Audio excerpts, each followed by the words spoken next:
focused on the use of gnomAD, and many of you will know it. It's constantly being updated. It's become a critical resource internationally. And we're very lucky to have Anne O'Donnell-Luria speaking today.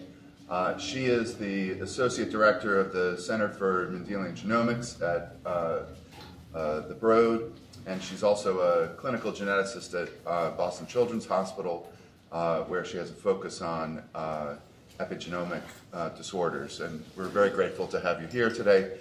We also have some guests who are applying for genetic residency and combined fellowship, and so we welcome their participation.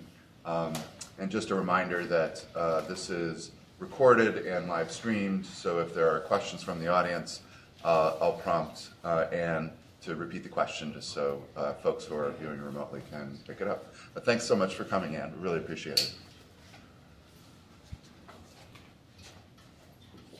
Great. I am very excited to be here today to talk to you about one of my favorite topics, reference population databases. So I'm going to dive right in. Possibly. Nope, I turned it off. Sorry. Okay. So just to give you a little background, when we sequence one person's exome, we actually are sequencing about 20,000 human genes, and we find 20 to 30,000 protein coding variants. It varies depending on the person's ancestry. And what we're looking for from a rare disease perspective, which isn't the only use of exome sequencing, obviously, but the perspective I come from, is we're looking for one or two pathogenic variants. And what do I mean by pathogenic variants? These are disease-causing variants in the like changes in the sequence that cause disease, and we use this to contrast with benign variants, or which are the old terminology for that was polymorphisms. So we go through all this data and we look through it. I will just mention that Daniel MacArthur has a primer from 2017 that's on the same topic, that is a broader view and as a lot of the research applications of what we can do with databases. What I'm going to be talking to you about today is really how to use one of the largest population reference databases in very high detail, so that you should all come out of this able to feel comfortable using this database. So what is in an exome? If I were to sequence any of our exomes from this room today, we would find many rare, potentially functional variants. We all have about 500 rare missense variants, and about a third of them are predicted damaging by in silico predictors. So in silico predictors are things like polyphen, SIFT, CAD. There's many of these days, and they're computational tools that look at a variant. They might look at conservation. They might look at how big the amino acid changes biochemically or other properties, and they try to predict whether a variant is going to damage the protein structure or function, or whether it's going to be tolerated. And so those are those are great goals. They're very useful tools to have, but given that about a third of our variants are still predicted to be damaging, we're obviously not able to just highlight our pathogenic variants with these predictors yet. We all have about 100 loss of function variants, so variants that disrupt the protein are places we might think that these could be important, but we all have 100 of them. About 20 are homozygous, so we're all knockout for about 20 genes, and we have about 20 very rare loss of function variants. We have 100 rare variants in known disease genes. Rare, I tend to mean about less than 1% allele frequency in the general population. So that's a lot of variants also to look at there. When we first started making these large preference databases, we found that everyone in the general population had over 50 variants that had been reported as disease-causing in a clinical database, like the Human Gene Mutation Database or ClinVar. Obviously, you've all made it here today, so you must not have 50 disease-causing variants, because we're all functioning very well. And what it turned out was going on was that we used to sequence people who came into clinic with rare disease. We would look at the genes we knew were associated with disease, and we said, oh, if you have a variant that's not seen in 50 or 100 Europeans, that must be what is causing your disease. But it turns out a lot of those variants were ancestral variants, so they were common in East Asians or common in Latino, and we were confusing those ancestry-related variants with disease variants. So the databases are starting to get somewhat cleaned up, and it's getting much, much better over time, particularly with current modern criteria for variant interpretation, which I'll briefly touch on. We all have 1 or 2 de novo protein coding mutations, so that's a new mutation in us. And then we have an unknown number of sequencing errors. So our goal as a sort of clinical geneticist or a rare disease exome analysis is to find these pathogenic genetic variants within this sea of benign variation. This is obviously the approach we would like to take. We would like to just be able to see where that variant is and know it right away. This is our current approach. It actually works pretty well. We're able to make a diagnosis in about 30% of cases, but it requires digging through the exome variant data until we kind of look like this and find what we're looking for. I think many of you, at least who I work with, are very familiar with this feeling. So one of the things that has really completely changed the field is what we're going to talk about today. It's using the large general population and harnessing the power of population allele frequency to compare against the exome of one individual, so you can tell which variants are common, which variants are rare, and which variants are extremely rare. And so what I focus on is these rare alleles, but really the databases contain along the whole allele frequency spectrum, all the common variants, and down to the very rare variants. But a lot of what we're talking about today is looking for rare variants that have very large effect size, and so if you have that rare variant, you will have the disease. So these are the general reference population database. These are the main ones that are available. So some of the early ones were the 1,000 Genomes Project, which was an ancestrally diverse reference population database, about 26 ancestries that were sequenced. And this was a really great initial reference, but it's a very small database. Next was the Exome Sequencing Project that sequenced about 6,000, a mixture of Europeans and African Americans. Sometimes I hear that this is a healthy population, but it's actually the same kind of general population that we see in EXAC and gnomAD that we'll talk about, but it includes people with cardiovascular disease and other types of common disease. The Discover EHR cohort is a really interesting cohort.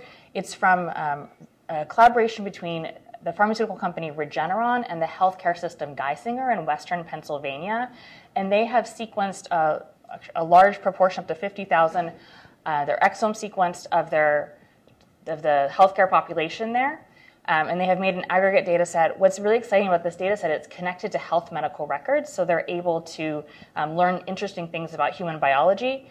We don't use it as a reference population because over half of the individuals in that healthcare system are related to each other, and that would be a very biased way to look at allele frequencies. But it's an interesting data set.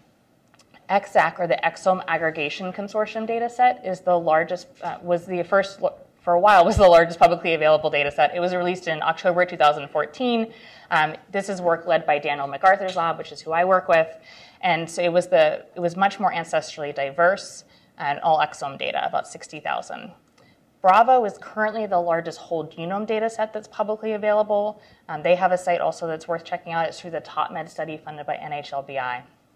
And then gnomAD is the majority of what I'm going to talk about today, although I will touch on some analysis that was done on EXAC that we haven't gotten to on gnomAD yet.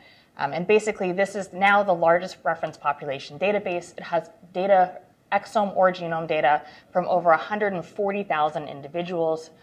It's been provided by 110 different PIs now. And these are studies that were already happened, many at the Broad. And what Daniel did is he formed this consortium, got all of these PIs to agree to share their data with this project, and then all the data was run through the same pipeline and jointly called to make one giant, very high quality data set.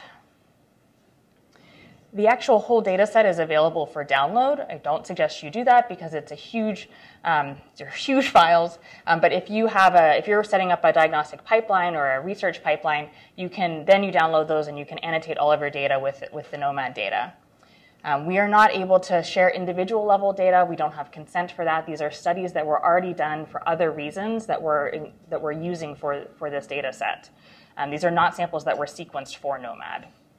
And we don't have phenotype information on these individuals. It's pretty evenly balanced, but 55% male. The mean age is 54 years, so these are mostly adults. There are a few individuals under 18 in the data set. There are cases and controls from common disease studies. We don't knowingly include any cohorts that were recruited for pediatric onset disease, but that doesn't mean that there couldn't be some individual with pediatric onset disease who participates in an adult study. There's lots of type 2 diabetes, there's schizophrenia and bipolar, there's GI disease, there's cardiovascular disease, there's a whole number of diseases, but there's cases and controls. And one of the nice things is because there's so many different cohorts in here that a lot of the effects from any individual cohort are really washed out in the whole data set. So we have a pretty good general representation of the population. We report both the allele frequency for each variant, but also something called pop max, and that is the highest allele frequency in any of these subpopulations, but we only use continental populations, so we use Europeans, Europeans, South Asians, East Asians, Africans or African Americans, and Latino as our general populations for pop max.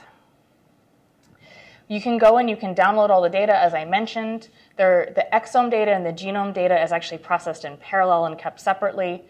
I want to highlight a common misconception that I've been hearing about. A lot of people are downloading the exome data if they're interested in studying coding regions, but they're downloading the genome data if they're interested in studying everything. The exome data has 125,000 individuals with exomes. The genome data has 15,000 individuals with genomes, and so you're only looking at a subset of the data if you download either of those files. There's no file that merges the exome and genome data together. They're separate. So if you're only going to do one, I guess you would do the exome data, but it's better to work with both. And the exome data just because it's a larger sample size. This is how we determine, a little bit about how we determine ancestries. So Laurent Francioli did this work. This is the principal component analysis that's showing you the different ancestry groups. So you can see this is done by a random forest machine learning approach. So we're not having self-reported ancestries where we're determining it from the genetic data. And so what happens here is you have Europeans in orange over here, and the Finnish and Ashkenazi Jewish are the two blue samples that are coming, that are nearby. We have the South Asian samples up here. The East Asian are over here, the Latino down here, and the African are over there. And so the way this is computed is we have individuals that we know their ancestry. We see where they fall on this map, give them a color, and then we figure out who falls near them. You'll also notice these arcs between. These are admixture. So that means there are individuals in the data set who might have one African parent and one South Asian parent, and so then you're seeing the admixture between those. We also, in this data set, remove any low-quality samples, anyone with sex chromosome abnormalities like Turner syndrome or Klinefelter. We also, and really importantly, remove first and second-degree relatives so that we shouldn't have any inflation of we shouldn't have very much inflation of our allele frequencies because of relatedness. Konrad Karczewski and Grace Chow, along with others, have been working on subpopulations in this data set using a fun way to represent this called UMAP that I've shown you the bioRxiv link there. And there's also more information about this in the gnomAD release blog post on the MacArthur Lab site. But basically, you can see the different subpopulations that are broken out here. The size of it has more to do with the representation of each population in the data set, not like in the world. And you can't go too much by how close the populations are together, but it just kind of shows you the different subpopulations we're able to break out. Okay, so now we're going to take cystic fibrosis as our example gene to really dive into what information is available about a gene and about each variant in this data set. So just to review, cystic fibrosis is an autosomal recessive disorder. You need 2 mutations to have the disease. You need 1 from your mother and 1 from your father. If you only have 1 pathogenic variant in this in this gene, then you are a carrier for cystic fibrosis.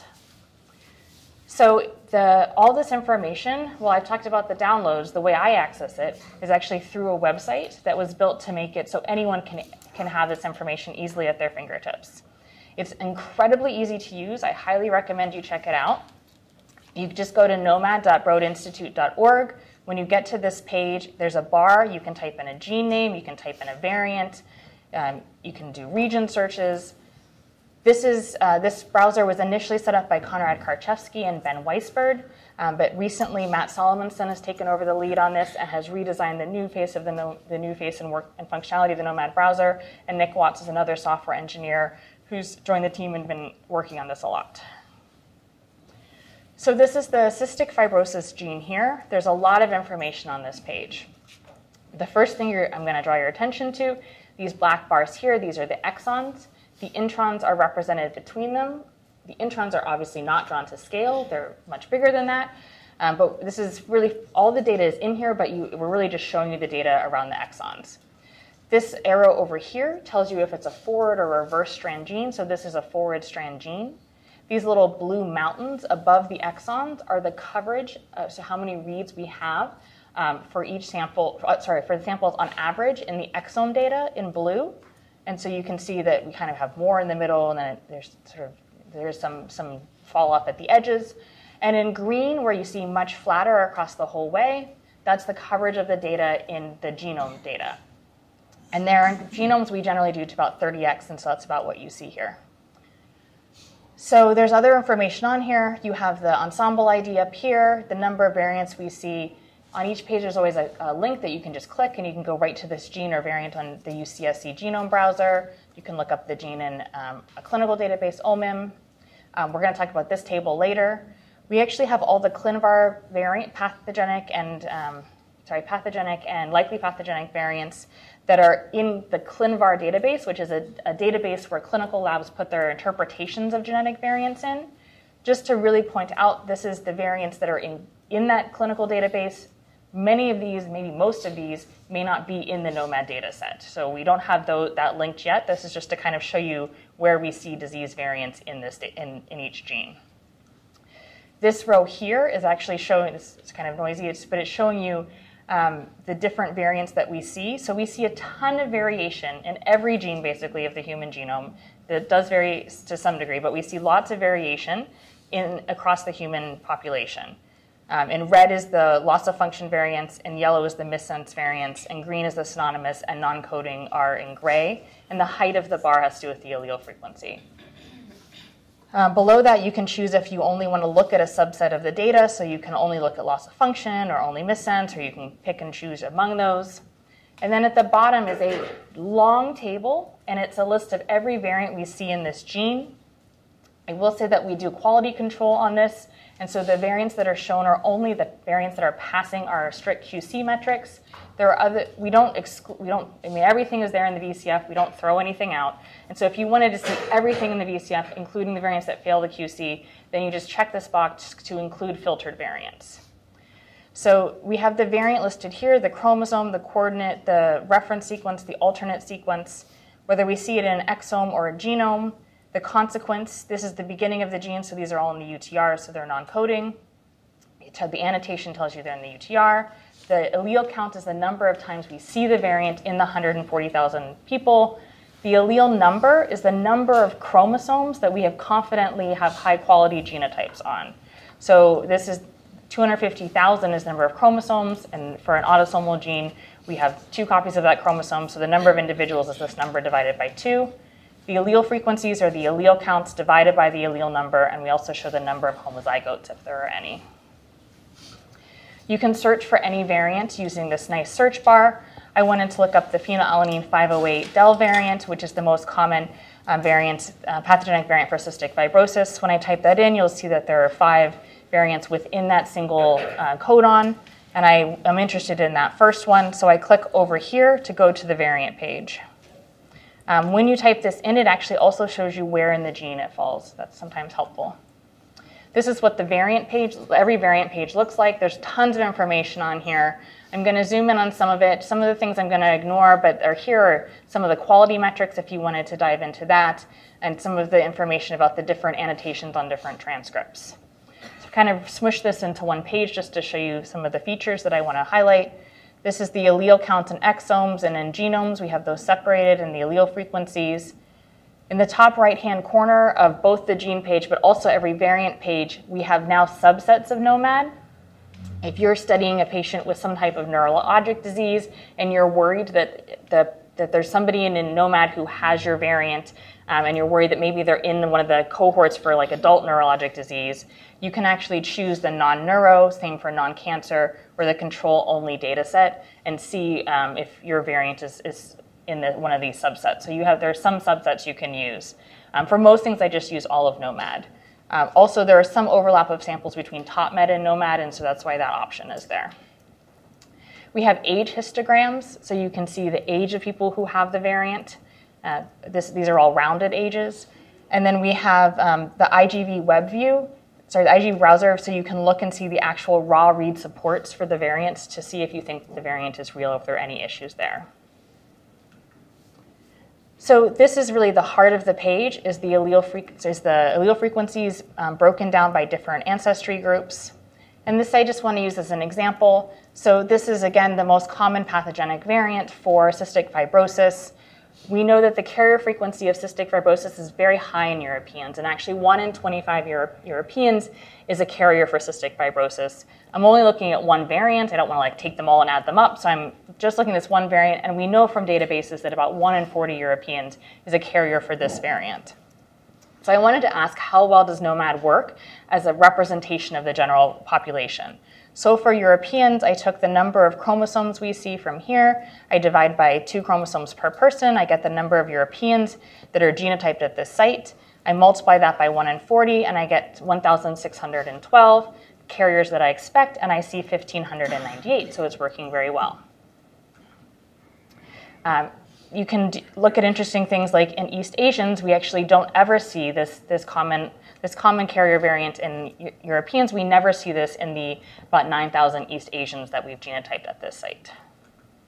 And then if you were interested in subpopulations, you just click this arrow and you can open up this, and you can see the allele counts and the allele frequencies in different subpopulations, and you can also see how many males and females for each one. In general, when we do filtering, we tend to use the full European, because you worry a little bit about using subpopulations that there could be founder effects or other smaller effects. And so, if something were seen in 10% of Swedish or something, that would make me somewhat reassured that it wasn't a pathogenic variant. So the information is helpful, but for the most part, we use the larger classes for when we think about filtering. Now we expect, I'm not going to show you the math, but by Hardy-Weinberg, we expect to see 10 homozygotes out of the 64,000 Europeans in this data set. And so how many do we actually see? We see 1 homozygote. And actually, if you'd asked me, I would have predicted that there would be 0 homozygotes in the gnomAD data set. And that's because, as I already told you, we haven't included any cohorts that recruit for pediatric onset disease. And so I wouldn't think there would necessarily be anyone with cystic fibrosis in this data set. But also, I can't say for 100% that we would have really excluded everyone, because there's so many different types of studies in here. It's possible that someone with cystic fibrosis could participate in another type of study. I was curious because type 2 diabetes is known to be, if you have cystic fibrosis, you're at increased risk, and so I thought maybe they would participate in that study by accident. But actually, when we look at, we're able to tell, let's see, oh, sorry, before I get to that, the first thing you want to do is you want to say, is this homozygous person, is that variant real? Because if it's just a sequencing artifact, then it's not as interesting.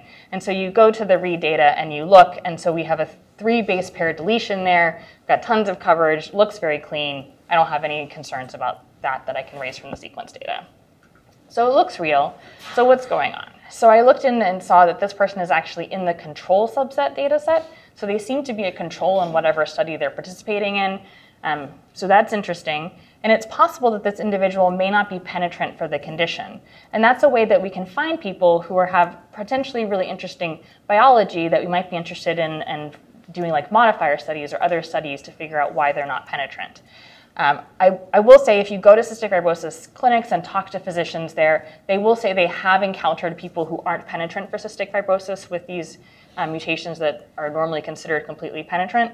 So this is a known phenomenon that's happening, and modifiers have been found in actually one of the sodium channels. So it's just an interesting thing you can think about with these databases, although really more like biobanks where you're able to reconnect with the participants are where these studies are the most powerful. gnomAD is really not meant to find that one individual and connect with them and do additional studies. There is a database that is trying to do that. It's called Geno2MP, and I just wanted to mention it briefly. It has about 10,000 rare disease patient exome data in it, and it's where you can go and you can look up your variant of interest, and you can actually click on the variant, and you can get 1 or 2 HPO high-level phenotype terms associated with that variant. And so if you were studying a new disease gene or looking for individuals that are, so these are people with rare disease, so it's not a healthy population, but this is a place you can go and find if your variant's in there, you can find out what it's associated with. It's helpful for ruling out a lot of variants. This is an intellectual disability gene, so this person has a skeletal system abnormality, so I would not think that would be pathogenic, but if you're interested, you can always contact the person who has the case. Okay. So we looked at this. I told you I thought it looks good. I'm hoping most of you agree. One of the questions I get is, well, that's fine to tell me that looks good, but what should I be looking for? What looks bad? So I'm going to show you some examples. So these are the things we're going to consider. The first is just some flags I want you to be aware of. So the low confidence loss of function, these are variants that are sort of predicted to be loss of function. They might be nonsense variants, but there's some reason that the LOFT tool, which is the tool developed by Konrad Karczewski and Daniel MacArthur, there's some reason that the tool has flagged that this might not be causing loss of function. Sometimes these are variants that are in exons that don't seem to be well conserved and aren't really part of the main transcript. Other times these are variants that are nonsense variants in the last exon, for example, wouldn't be expected to trigger non-centimeter decay, and so those get flagged. It's a computational prediction, so it doesn't mean it won't cause loss of function, just like a variant that the VC that is called stop gained at the top and not flagged, it doesn't mean it absolutely will cause loss of function. Human interpretation, experimental studies are needed on top of this, but at least it's something to be aware of. This is a region that doesn't look very good. If one of these was a variant I was interested in, and this is what the region looked like, I would be very concerned that there are sequencing errors here. And what you're noticing is there's many variants in the region. They have different allele balances, so some are in very low allele balance, some are in more, there's an insertion there too. This is just like, there's a lot going on here. That raises my concern. This is actually a low copy repeat. There are mapping issues here. This is probably a mapping artifact, and so you would not want to think of that as real. And so these are low copy repeats are actually flagged, but anytime you see a lot going on like that, I would be cautious of it. Homopolymers. So that's where you have like a stretch of a single nucleotide in a row. These are hard for PCR to get through. They tend to make errors where they might insert a G or delete a G. It can be any letter. And so these are common PCR artifact regions. But they're also regions that the human DNA polymerase has trouble also. So they're places where you can get real sequence variants. So they're just, I just want to highlight that you need to be cautious of these. And you definitely want to be saying or validating these if you're interested in them. Multinucleotide variants are interesting. Those are when so the VCF actually calls each of these variants separately, but really when they're in cis, you should be interpreting them together if they're within the same codon as these two are. These are actually flagged in the gnomAD browser now, and I'm going to show you that in the next slide, but I will also point out that the same kind of thing can happen with a complex indel. You can have a deletion of one base, and then a few nucleotides later, you can have an insertion of one base, and you basically keep the frame then, and you probably will end up with two synonymous or missense variants. But those are going to be called two frame shifts by the VCF, and so you need to kind of put those back together, and we don't have those flagged in gnomAD. But you should see, they should pop out when you look at the read data. So MNIVs, or multinucleotide variants, are flagged in the browser here. This is what they look like on the page. There's this warning that it's a MNIV, and then if you click this more info, it shows you this box where you can see the two variants. You can see how they're interpreted separately and how they're interpreted combined. And so this was called a nonsense variant. It's a gene associated with severe intellectual disability, and so we weren't sure why we were seeing that in the gnomAD data set, but really it's a missense variant that is likely not pathogenic. And the final thing here is skewed allele balance. So we actually included, after lessons from EXAC, we now have a hard filter for an allele balance of 20% in the gnomAD data set. So those variants are still in the data set, but again, they're in that filtered view only. But this one, for example, is in 21% and is a pathogenic variant for a severe pediatric onset intellectual disability disease. So we were suspicious of it, and I think this is likely a somatic variant in gnomAD. Okay. The only way to be sure is to go back and like Sanger sequence it and get sort of different samples from the person. So we can't do any of that, but just that I would be suspicious of it. The other thing to check, it's a little bit less of an issue in gnomAD now that we have genome data, but if a variant is absent from the data set, is it really absent? There's a few different things that could be happening. The first is that you might be looking at the HGVS nomenclature, and you might be looking at like a transcript and like a p-dot notation, and it might be that your variant is actually displayed differently in the gnomAD browser, and so you might be looking in the wrong place. So it's very important that you're looking at the actual position you think you're looking at.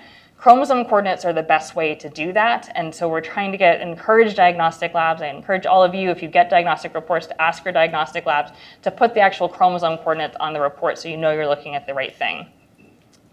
Otherwise, you can put your HGVS into like mutation taster or mutilizer, and you can figure out what your position is. The second is the position might not be well covered in gnomAD. In exact, that was definitely an issue. High GC content areas or regions that just weren't on the exome capture were not covered. And so to say that your variant is absent from a data set when there's no data there is meaningless. So you don't want to be doing that. And the third is the variant is actually absent, is not present in the 140,000 people, and that is more interesting. The way if I want to look up and make sure a variant has good coverage but isn't in the data set, the cheat I do to do it quickly is this is an example variant, this is the chromosome coordinate. I do a region search just on I don't worry about the C to A, but I just do a search on the region. I look for the nearby variant. So there's actually another variant in this codon. And then I look at the allele number, so the number of chromosomes genotyped at that position, or just somewhere near one that is nearby. And so while this isn't, I can't say it's absent from 140,000 people, I can say it's absent from about 32,000 people, which is still like a very reasonable thing to say it's a rare variant. I wanted to point out a little bit of just a thing that's happening with how the data is represented. The genome and exome data is represented separately, and so is processed separately.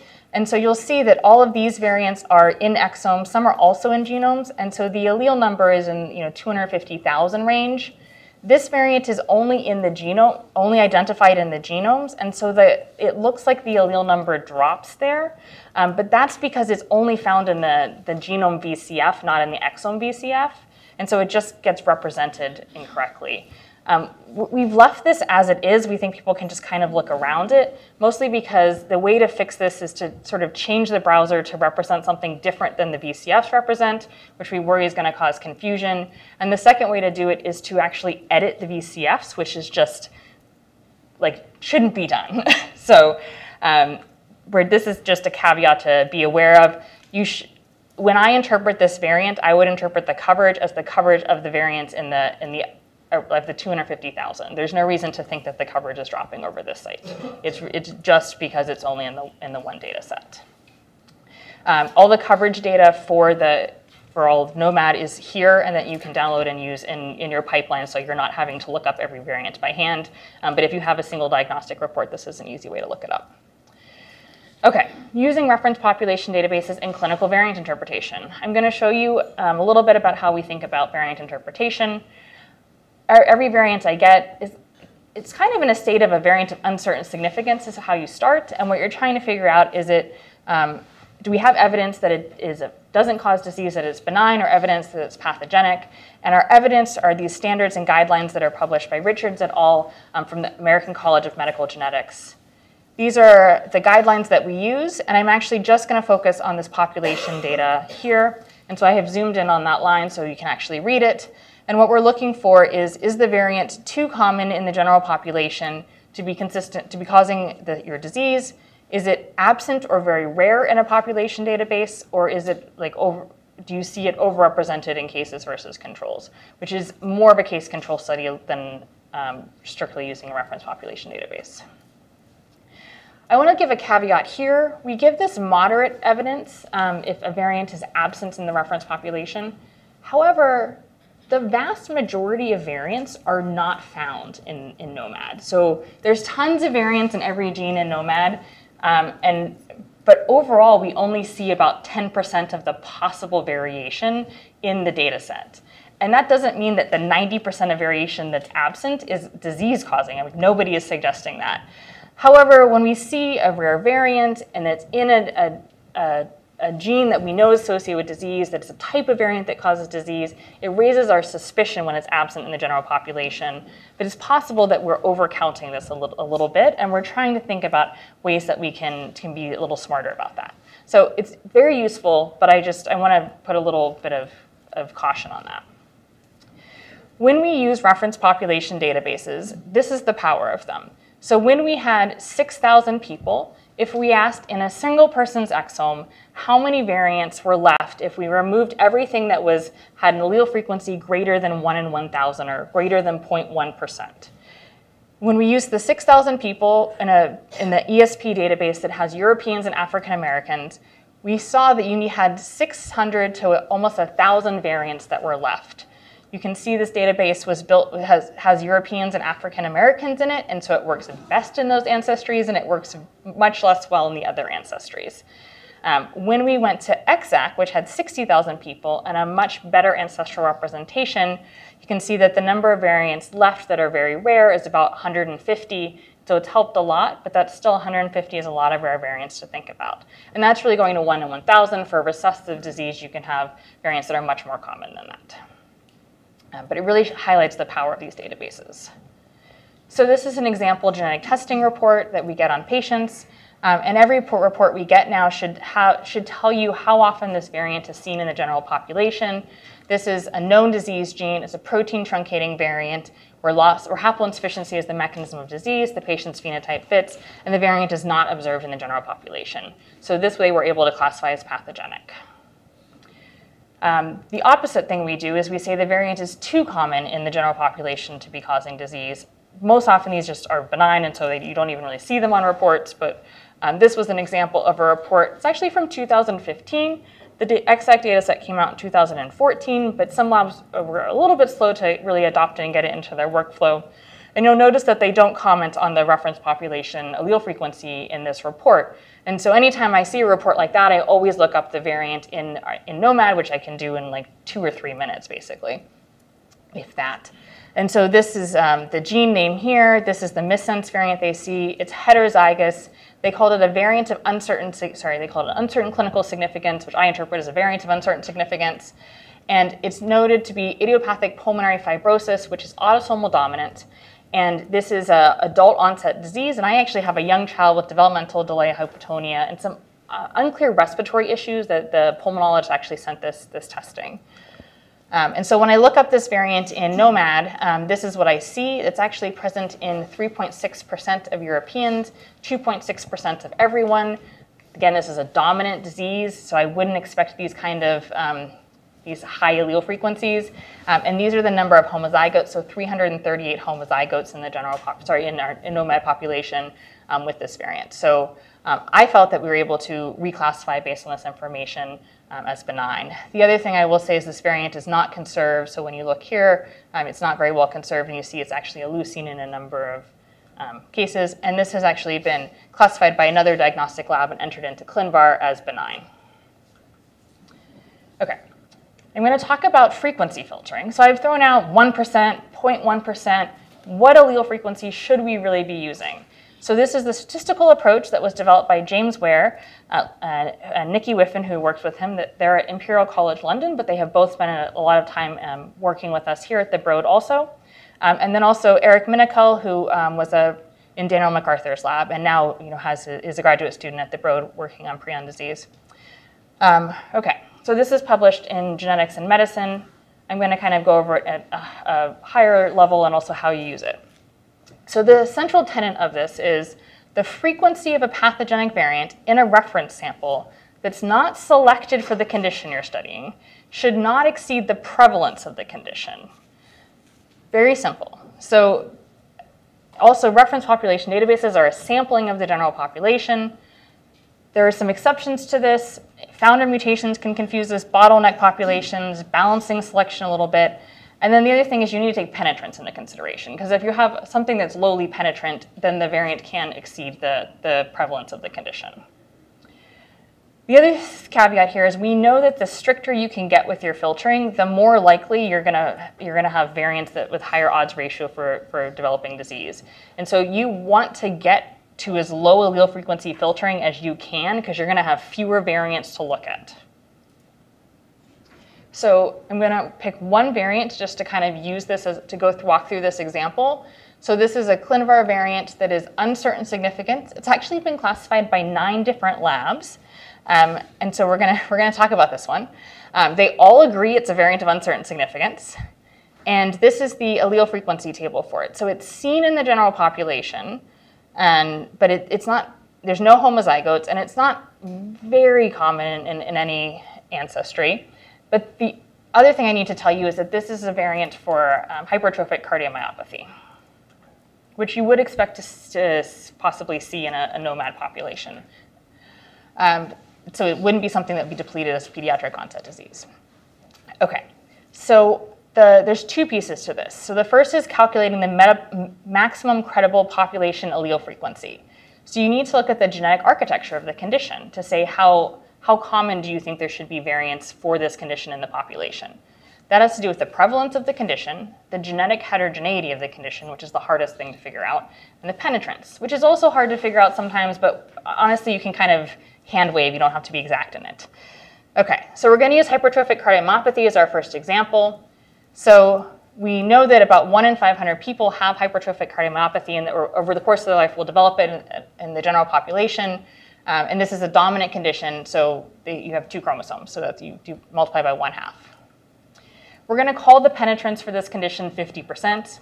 I don't know exactly what it is. It varies on the variant, but 50% seems like a relatively conservative estimate. And then to estimate the genetic heterogeneity, what I'm going to do is just take the most common pathogenic allele that's known for this pretty well-studied disease.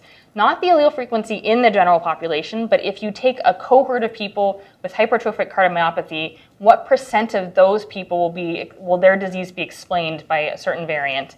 And the most common cause of hypertrophic cardiomyopathy is this MYBPC3 variant that's seen in 2.2% of the population, but we're going to use 3% as the upper confidence interval limit.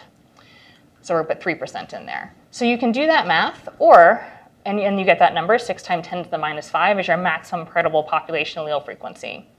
The other thing you can do is you can go to this cardiodb.org allele frequency app, and you can just pick dominant disease, put your numbers in. You can, if you want to play and sort of say, well, what if I had 20% penetrance? What if I had 80% penetrance? And you can kind of see how it affects your numbers and decide what number you're going to go with. These are the numbers we're going to use for this example.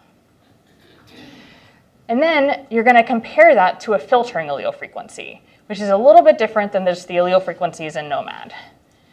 If the filtering allele frequency is larger than the maximum credible population allele frequency, then you're going to discard the variant. It's too common to be pathogenic. And if this is not true, if the maximum credible population frequency is larger, then you're going to retain the variant. It could be pathogenic. This is just a filtering step. There are other things you're going to be doing. But this is the filtering step. So what is the filtering allele frequency?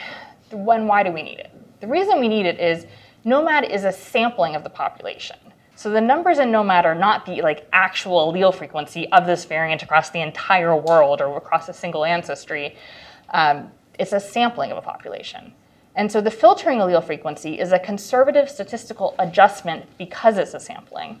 It's the lower bound estimate of how rare a variant can be to be still compatible with the gnomAD observation. And I'm going to show you a picture that explains what that is. So the first thing is, the reason we know we need this is taking variants in the exome sequencing project. And if we take variants at 1% allele frequency in the exome sequencing project, and we look at their actual frequency in EXAC, you can see it's kind of a Poisson distribution around 1%, even the same for 0.1%.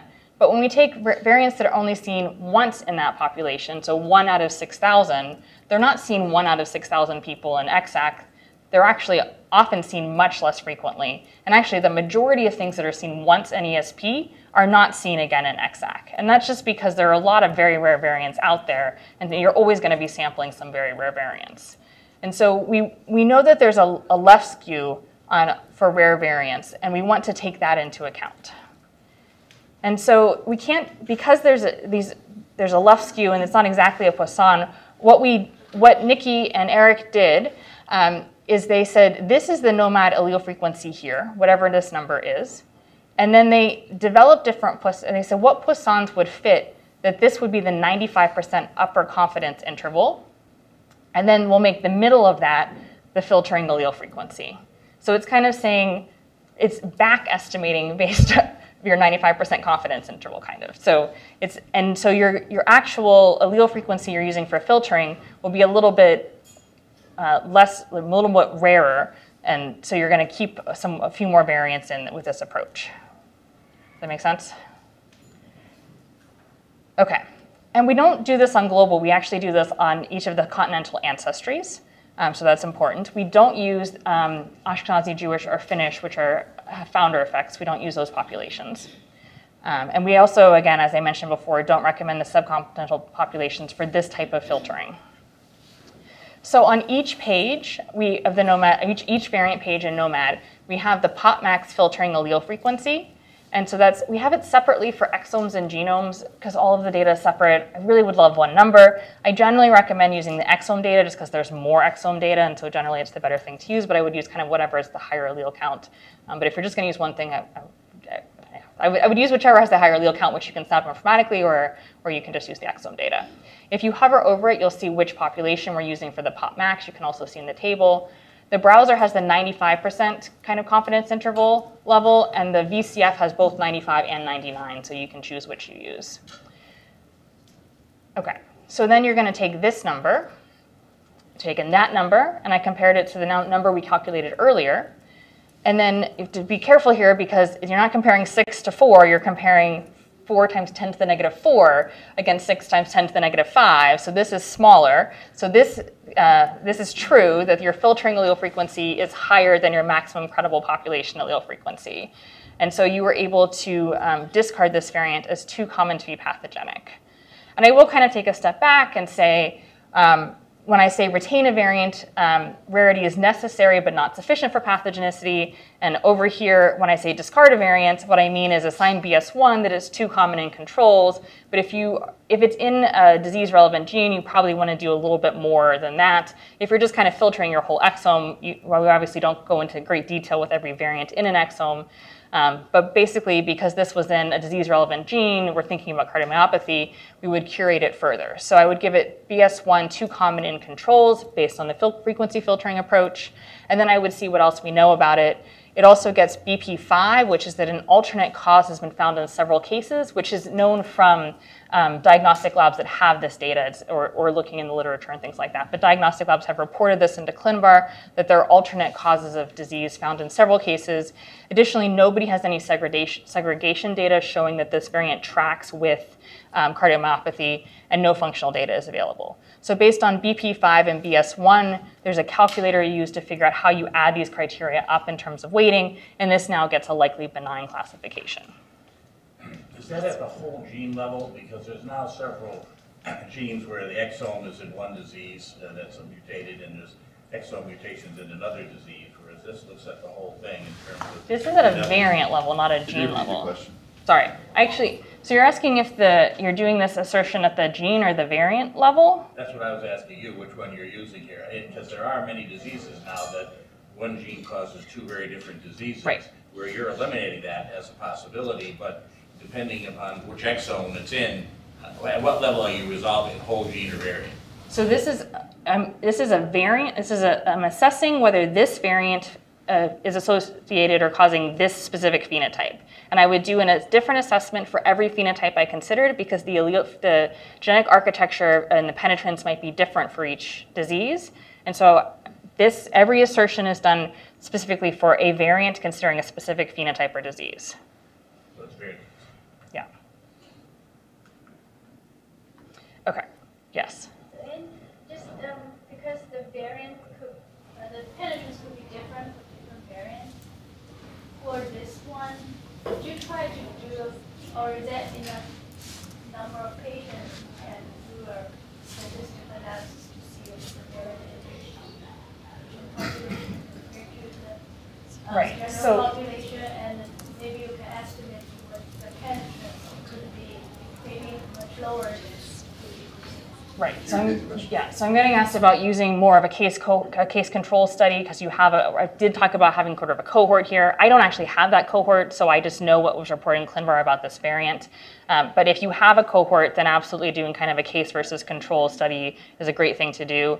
And the second part was thinking about the penetrance. So two things. I could have played with the penetrance and said even if I lowered the penetrance with that still, and those numbers that I gave you for the FAF and for the maximum credible allele frequency were pretty far apart. So even if I had lowered the penetrance a lot, I don't think that would have changed my interpretation. But you can also think about estimating penetrance of, like how penetrant a variant could be for disease based on how often you see it in gnomAD. And that's a more complex calculation, but something that people are doing with this data. It's very interesting. And I don't have time to go more into that, but I want to quickly talk about constraint. I have like very little time left, so I'm going to fly through this, but this is work by Caitlin Samoha. Konrad Kravchevsky has developed the new constraint scores that I'm going to talk about today, and then Mark Daly and Daniel MacArthur work on this. Caitlin has an excellent primer on the model that underlies this, so I recommend checking that out if you're interested. Okay, so the idea here is we know about conservation across species. Constraint is how conserved something is within the human species, basically. And so if you have two genes, one that's very tolerant to variation and one that is very constrained intolerant of variation, where variation causes disease, those are going to look different when we look in the general population. Mutations are going to arise in both of those genes in the general population by chance at the same rate, basically, if they're similar genes. And so the difference is in a tolerant gene, a lot of that variation will get passed on because it won't cause a problem. And a constrained gene, most of that variation is deleterious and does not get passed on. And so when we look today, what we're going to see is tolerant genes have a lot of variation, constrained genes have very little variation. And Konrad Kravchevsky has developed a metric called observed over expected, which just says using Caitlin's mathematical model of how many variants we should see in each gene of a data set this size, and then he counts up how many we actually see, and we just use this observed over expected, and we say what percent of expectation do we observe in gnomAD. This is really cool because for 70% of genes that are depleted for loss of function variation, we actually don't know the human phenotype yet, and so this highlights a lot of genes that are probably underlying interesting human biology. The NSD1 gene causes Soto syndrome. It's an intellectual disability gene. It's a well-described haploinsufficiency syndrome. And so the observed over expected is 0.04. We also can look at missense variation. So we expect 1,500 here. We see 1,000, and so we see about 70% of expected. And I mention that because I'm going to go into that into a little more detail. So again, so this basically is a constrained gene, but I want to give some important notes on constraint. It's for dominant disease genes. We don't expect to see a strong constraint signal for recessive disease genes. Occasionally there's some signal. You don't have to have a super strong phenotype. You just have to have some degree of negative selection. But the selection has to occur before the age of fertility. So for example, for BRCA1, which is a haploinsufficient risk of autosomal dominant breast and ovarian cancer, we know that this is a true disease association. I'm not questioning that at all, but you don't see that this is constrained for loss of function variation because much of the breast cancer onset is post-fertility. So I'm going to, again, recommend Caitlin's talk to go through most of this, but this data is all here on the browser. If you were to, there's two other features you can find on the browser. You can look at all the different transcript and you can see the gene expression there. The gene expression is over here. And the other thing you can do is regional missense constraint. If you just look at the exact data set, it's only listed on that part of it, but you can see regions of the genes that are depleted for missense variation. And so I'm just going to skip through all of that. Sorry, guys. And Decipher is another site that represents this in kind of a different way and shows you the domains, and I just wanted to point that out because I like it. Okay, so on the gnomAD site, we have a frequently asked questions. I recommend checking that out for a lot of information. We have a contact, we have a GitHub if you find browser issues, and you can also report a variant if you think that there's, and this is on each variant page, if you think that there's something going on with that variant. So I hope I've convinced you today that reference population databases are very powerful. It's really important to review the read data and coverage. Frequency filtering is a really great approach to a very more robust sequencing, or sorry, more robust filtering approach. I briefly talked about constraints, and I'm sorry that I didn't have time to go through that in more detail. And then I just wanted to mention that we are excited and we expect in this year that we're going to have a larger whole genome version of gnomAD v3 coming out, and also there's a structural variant reference call set that's in progress, and we hope to have that on the browser coming in this year too. So more exciting things to come. And then I just want to acknowledge Daniel MacArthur, who's now joined us. So you can ask him all of your questions also, but he's led this whole project, and that this is a great resource for the community, but it's brought to you by a large team that works very hard. And I also want to call out the whole data sciences platform, all the gnomAD PIs, and the HAIL team who created a data system that let this whole data set be built and analyzed, and without HAIL we wouldn't have been able to do any of this. So I suggest you check it out, and it's really great for doing analysis with this data set and other large genomic data sets. And the road for funding. Great. Thank you.